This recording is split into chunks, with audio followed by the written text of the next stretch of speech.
So recently, I just watched Infinity Castle in theaters, and it was underwhelming.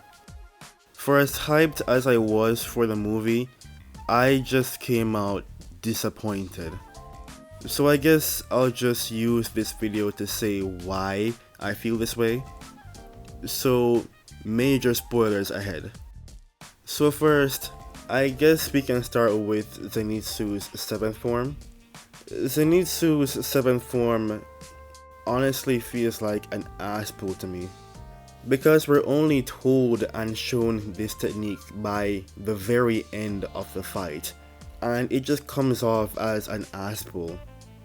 Because for the longest time, Zenitsu was the first form merchant, and we're never shown him practicing this technique anywhere. It's just told to us, and then he does it, and then he wins. We're never shown anything beforehand in regards to this technique.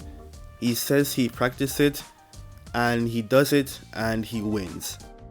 So honestly, I don't like that part, or that aspect of his fight. And I guess speaking of Zenitsu, I'll talk about his development. So in this movie, Zenitsu is super serious, and he's not sleeping. So that means he developed. But my issue is that his development comes during the endgame. He never develops before this. He's always been the same scared person since the 4 seasons of the anime and the Mugen Train. And I'm just wondering, why now? Why develop Zenitsu now, during the endgame, when you had 4 seasons to do that? 4 seasons and 1 movie to do that. I don't know. I just think it was a misstep to have him develop at the very end of the movie. So, yeah. I guess next I'll talk about Tanjiro's pseudo ultra instinct.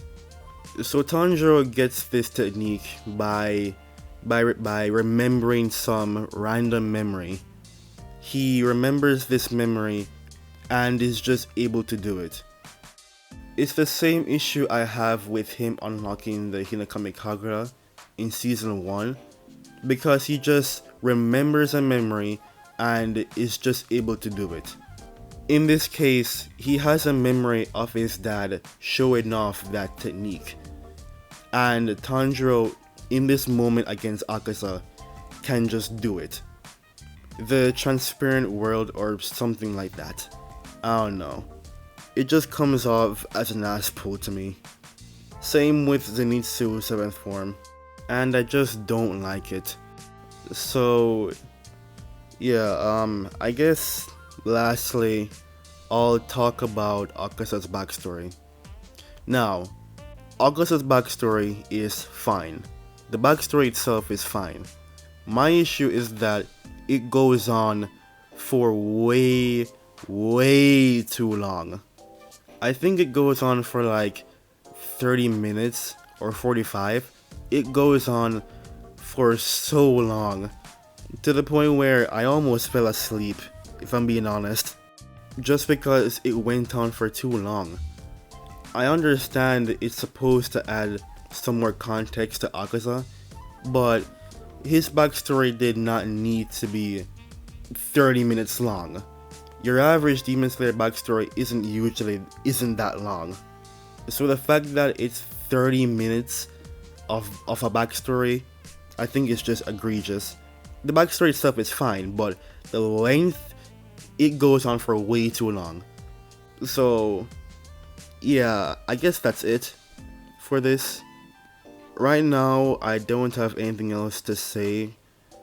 Well, I mean, there is the Shinobu fight with Doma, but I'm still thinking about that fight, or how to feel about that fight. So, that's it. These are just my first impressions of the film, my first thoughts, so they can change. My opinions aren't concrete yet. So maybe when I rewatch it in sub, they'll change. But even with these things, the movie overall is still fairly enjoyable. So I guess I'll give it that. It's still fairly enjoyable. Well, I guess that's it. So I'll see you all in the next one. Bye.